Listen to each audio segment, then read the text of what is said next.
if it's going to be a hard winter, and everybody says they think it is, I think we're going to see real death on quite a large scale, death from starvation. Hello, I'm Alex Kruger in London. Today I'm speaking to John Simpson, the veteran foreign correspondent and world affairs editor for the BBC. He's been back to Afghanistan for the first time since Kabul fell to the Taliban in August. John, you've been covering Afghanistan for decades. You saw the Taliban when they were in power before. Are they different this time? They've been making a great effort to convince the world that they are. I think they are. I mean, it's very early, and they've got a lot of pressures on them to look and sound like a kind of regular government. But when you look back to the period when they were in power before, 1996 to 2001, when I used to go quite often to Afghanistan, they're very, very different from that time. That's not to say that there aren't tendencies within the Taliban to be exactly the same as they were, and there are all sorts of well-recorded examples of brutality and cruelty, very reminiscent of 1996 onwards. But in terms of the way that the government runs things in Kabul, they do seem to be different, and they seem to want to be different. How long that will last, if they don't get the kind of support from the West in particular that all of this is intended to gather, then who knows how quickly they may revert to something else. But I would say that at the moment they want to seem different, and it's kind of working pretty much on the kind of street level in Kabul, and indeed in the other places that I visited. But that's not to say anything about how they'll behave in future if it doesn't come about that they get Western support. And what was Kabul like? How did the city feel? Well, I was there, a couple of months now after the fall. I think it must have been very weird in the early couple of weeks and so forth after they took over. But now it's relatively normal. I mean, it looked fairly similar to how it's always looked in the 20 years since the Taliban were thrown out in 2001. So that's to say, plenty of goods in the shops still, although a declining amount for various reasons. Plenty of cars in the streets, which of course was never the case when the Taliban were in power before, and people fairly willing to talk openly about their experience of the Taliban and what's going on. And that I take it is probably the most important element of the lot. And what was the mood among the people you spoke to? Were they resigned? Were they fearful? Did they think this was a good thing? Did they? Well, I mean, Kabul is different, of course, from the rest of the country. But did people even think, well, it's got to be better than the internationally backed government, which had a terrible reputation for corruption and incompetence? Yes, absolutely, a justified reputation. Inevitably, people were different in what they said. It depended on their class and their income and their sex, their gender, and so forth. But basically, a lot of people that I spoke to seemed to be putting a good face on it. Well, at least the Taliban will bring an end to fighting, although actually there really wasn't very much fighting before the Taliban took over. But there is very much a sense, starting to be a sense, that the Taliban aren't delivering what everybody hoped that they would deliver, which is firm control of the streets, firm control of crime and disorder. And there are lots and lots of cases every day of cars being hijacked, of people being accosted by bandits, essentially, and taken away for ransom.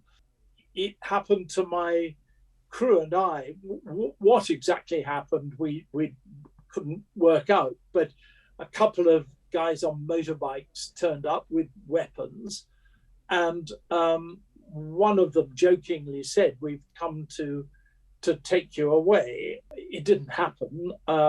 In fact, because they spoke Dari, and because I don't speak Dari, I couldn't understand what it was all about until I spoke to our colleague afterwards, who explained what had happened. But he couldn't understand it. I can't understand it.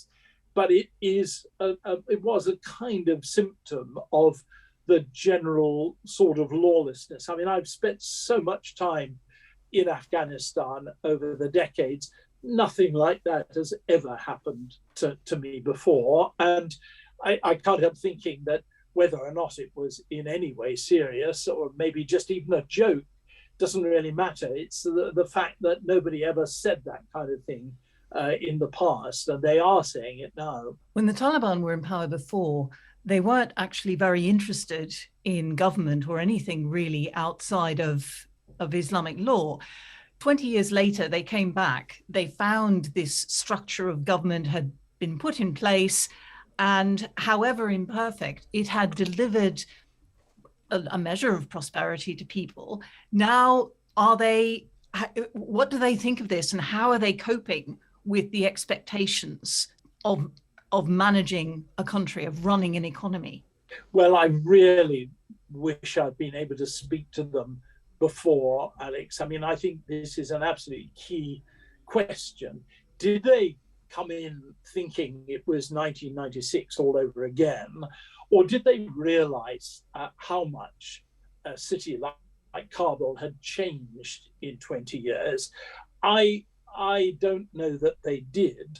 And I get the impression it might have been quite a kind of fierce awakening for them to find that all the expectations that people now have that their government will protect them under certain circumstances, that they can rely on, if probably corrupt government, but nevertheless, they had their expectations of what a corrupt government ought to be doing. And I think that must have been quite a shock to many of the Taliban people coming into power and seeing that things were different. People had greater expectations of their government than anything that they'd imagined in the past. Because it was 20 years. It's not like it was 6 months and then this experiment collapsed. You've got a whole generation who have come up to see Afghanistan just as another developing country, however imperfect, however flawed. Are those people pushing back at all? Did you see any signs of not necessarily armed resistance to Taliban rule, but political resistance? There have been reports, for example, of women in some parts of the country demonstrating for education. Yes, I was told that. I wasn't able to check it out, but I was told that every day there are demonstrations of different kinds demanding, well, different things really, but often the right to education, the right for women to be able to live their lives as they choose, by men to demand the kind of freedom from oppressive policing, for instance, that they've come to expect. Afghanistan was a deeply, deeply flawed country, and it was one of the very poorest on earth, but there were signs that it was improving. And exactly as you say, you've got to be about 35, 36 to remember with any accuracy any kind of state before the just recent present. And so there are expectations which everybody has and which they're not prepared just quickly to relinquish. And the interesting thing for me was I got the feeling that the Taliban had grasped that it was going to be really, really hard to go back to those old days. I mean, actually, I think perhaps the most critical element of it is simply the size of the population. By 2001, when the Taliban left office, there were supposedly, I mean, nobody actually counted heads, but there was supposedly something like 5.5 million people in the entire country. I've no idea whether that is true, but that's a figure that's bandied about. And now it's right up to sort of 30 million, 40 million. And it's very, very hard to control a country of that kind of size. You can just about do it if there's 500,000 people in the capital city. You can run a city like that with vigilantes meting out rough justice on the street corners, which I saw plenty of between 1996 and 2001.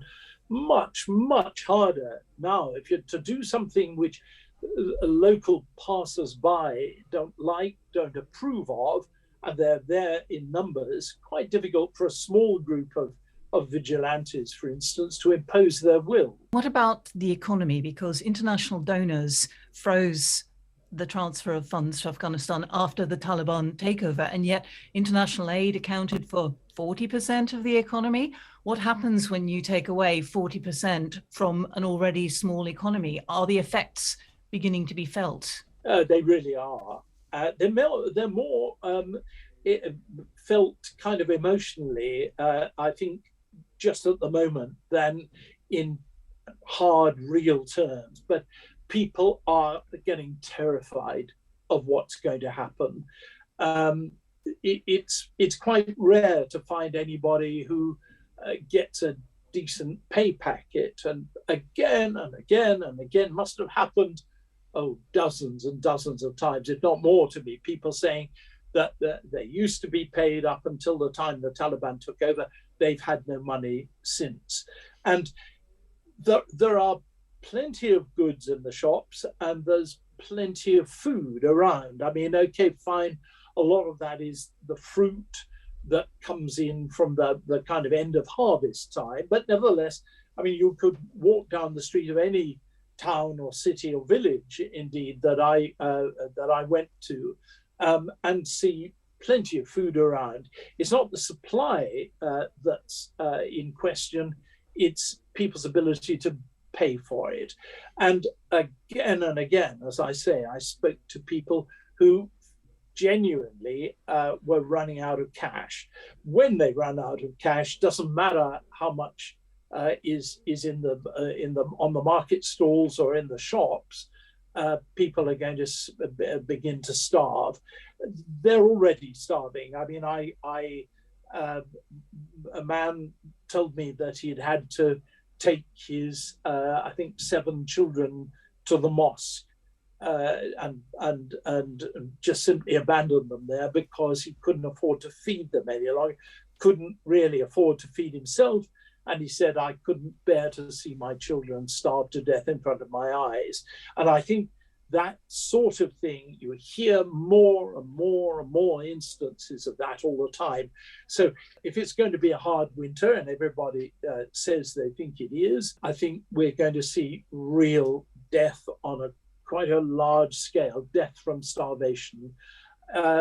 This is why I mean, I got really quite emotional, which is, I've tried in the time-honored old BBC way not to get too involved in anything I report, but I just came down from interviewing a family who, would, under any other circumstances, be likely to die of hunger really quite soon. And I mean, they were okay because my team saw to it that they'd be okay. But you can't do that for every family, and there must be so many families, and you must have seen so much of this. Yeah, I mean, you've just got to look around you just to see how many thousands, perhaps hundreds of thousands of people are now threatened with this. They're on the very, very cliff edge, and in a moment, who knows? They could be lost, and that's a very moving thing. I mean, I've covered, sadly, quite a few, instances of mass starvation and so forth over the decades. But to see an entire society which is about to head that way, and it isn't quite there yet, is something that I've never experienced before. And I found it deeply, deeply moving and unsettling. What should donors do? Because there is this dilemma. Do you give money to a Taliban government with all the human rights abuses that it's associated with, or do you kind of turn a blind eye to, do you give money to a Taliban government, or do you say this is the consequence of what's happened and we're not going to give any money at all? What should donors do? I mean, there's two things. There's plenty that individual people can do. There are aid agencies who are working in Afghanistan, regardless of who's in power and what the attitude of the outside world is. And the World Food Programme of the United Nations is one, and there's a whole lot of others. So, I mean, it is possible, if one feels so inclined, to give money to those agencies, and the money will go to the people that it's intended for. I mean, one of the things people say again and again and again, I think is perhaps a little bit of an excuse, but they say, oh, well, we don't know, it'll all go to the Taliban will steal it. Not so. According to the agencies that I spoke to, the Taliban themselves are getting really scared of what's happening, and they're desperate for outside agencies to come in and sort things out for themselves. And I saw a distribution by the World Food Programme of large amounts of food, and the Taliban were just standing back, about 4 soldiers, just really making sure that nobody, there wasn't any trouble. And I think that's pretty general picture over the whole of the country. What the problem is, I suspect, is that outside governments, Western governments in particular, think that they've got more time to play with than they actually have. And I think they're trying to put pressure on the Taliban to promise that they'll behave properly.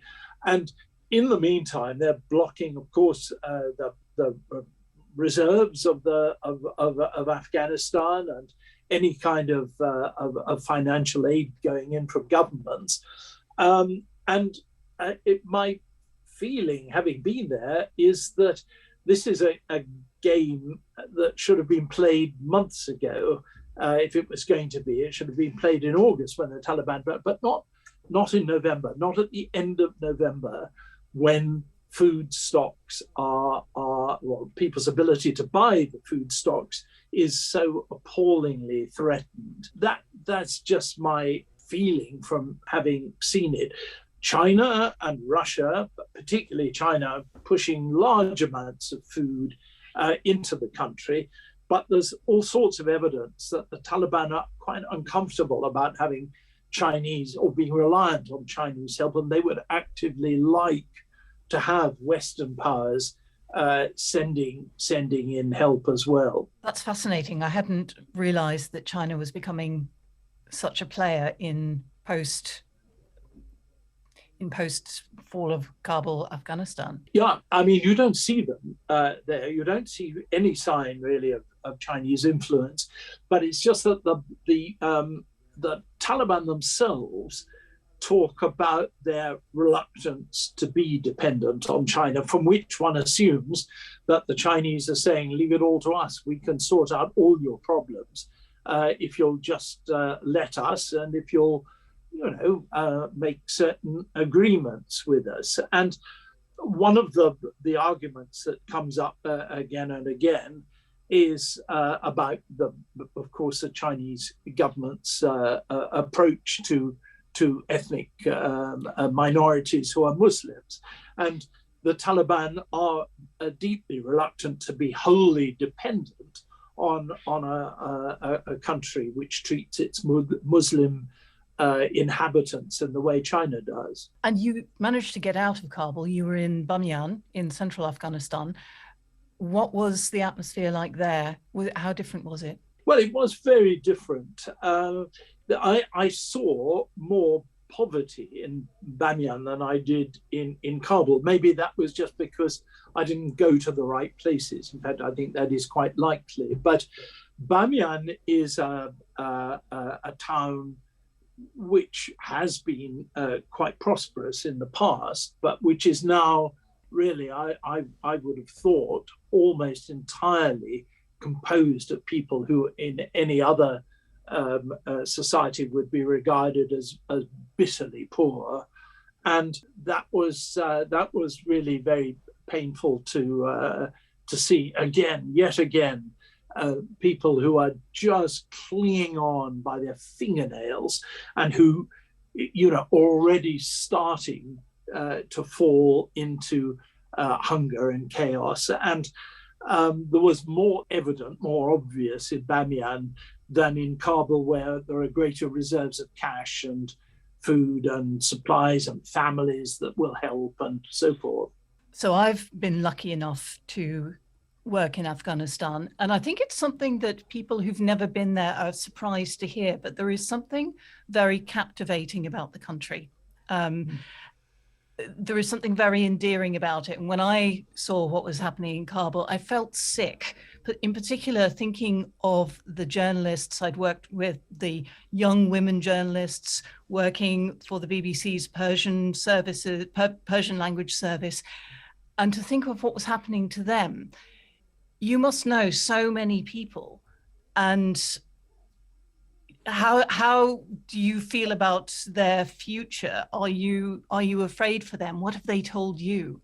Yes, I mean, all you can do is listen to people and make your judgments, of course, about whether their fears are likely. But yes, I mean, I thought that I spoke to three people. Three women whom I used to know as journalists there, and none of them was working as a journalist now. They're too frightened, and I'm afraid. I think their fears are thoroughly justified. It does depend, I think, on the way that things go. If the Western countries were to say, okay, we used to fight you when you were the Taliban. We tried everything in our power to stop you becoming the government. Now you have become the government. We are happy to let bygones be bygones and do what we can to encourage you to behave well in government and, if necessary, succeed. It's quite a hard thing to say that to the United States. Britain have lost loads and loads of soldiers, spent trillions of dollars in fighting the Taliban. But I think if that were said in one way or another, at one level, privately or publicly, I think it would enable the Taliban to be more prepared to behave like any other government, rather than this ultra extreme religious doctrinal government that they have been in the past. And I just think it's important to say you don't see really any sign of that now. I mean, when they were in power before, they'd conduct searches of houses to see if they could find any image of any living creature, beat the people that own such an image. I mean, it could be anything, it's a picture of a bird or a